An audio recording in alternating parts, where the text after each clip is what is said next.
Welcome back, everyone, and thanks for being with us. In times of crisis, the American Red Cross works to help people get back on their feet. But it takes an army of volunteers and workers to do that. And right now, they are looking for even more help. They're asking people in our area to consider signing up for a training this weekend. In just a day, they'll be teaching volunteers the skills they need to work in emergency shelters and, most importantly, provide compassionate care to survivors of disasters. So joining us today is Pierre, Community Disaster Program Manager, and Delia Krippelz with the American Red Cross here in our region. Thanks to both of you for being here today. Thank you for having us. Thank you. We really appreciate it and appreciate the work you do. So we want to start by talking about that work. Tell people at home about those shelters. Why are they so critical in those moments following a disaster? What does it take to run them, and how many people do you need to staff them?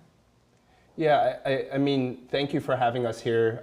We really appreciate the opportunity to be able to spread the message because one of the biggest things for us at the American Red Cross is really alleviating human suffering during times of crisis and disaster. Shelters can vary in terms of the magnitude that we need and the volunteers we need.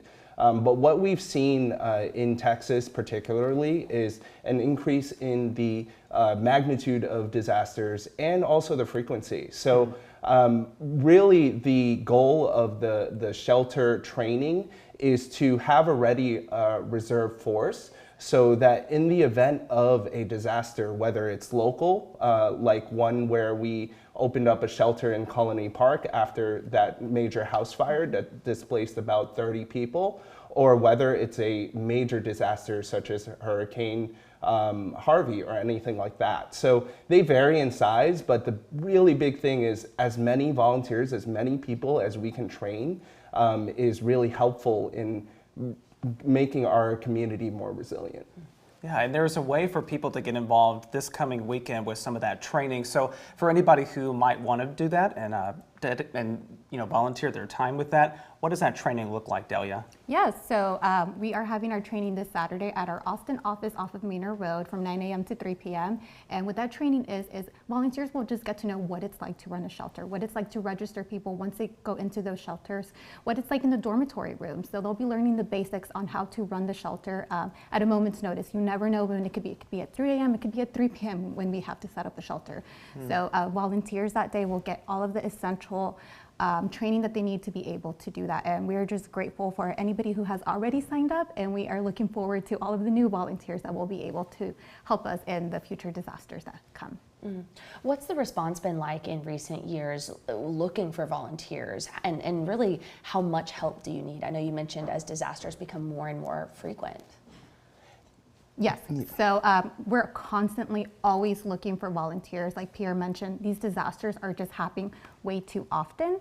As we saw a couple weeks ago, we had the Fredericksburg wildfire. So then we quickly had to, work with our community partners, our local officials there, and set up a shelter. So we are seeing the effects of the frequent disasters that are coming up, and it's not even wildfire season yet, and we've had those threats. So we're just always constantly on the look for more volunteers to be able to help us. 90% of our workforce are volunteers. So if it wasn't for their generosity and their time, we would not be able to quickly set up those shelters and be able to provide hope when someone needs it. We know that event, as we've mentioned, is happening this weekend. So we do want to show some folks the details of that. And just tell us, if people are interested, or maybe if they're on the fence, what would you tell them about coming to this training? And then any specifics. Do people need to bring anything? Is it a certain type of person you're looking for? And again, those details are on the screen for people while you chat. As long as they have a heart to serve, we have a place for them at the Red Cross. We have several mission areas with the Red Cross, whether it's our humanitarian, our training, our blood services, or our service to armed forces. There's a place for any sort of volunteer. I think that is something that you bring up that is interesting, right? Is the training gives you a scope into what sheltering is. If that's not for you, we have other opportunities as well. We're always focused on preparedness. As Delia had talked about, we have wildfire season, but we also have hurricane season. So there's always an opportunity for volunteers to be able to support the Red Cross mission. Well, Pierre and Delia, we wish we could talk to you much longer, but this is such helpful information for people out there, so hopefully they'll heed that call for volunteers and step up to help. But thank you both again so much for coming in this afternoon and talking more about it. Thank you so much. Thank you for having us. All right, we'll be right back after this.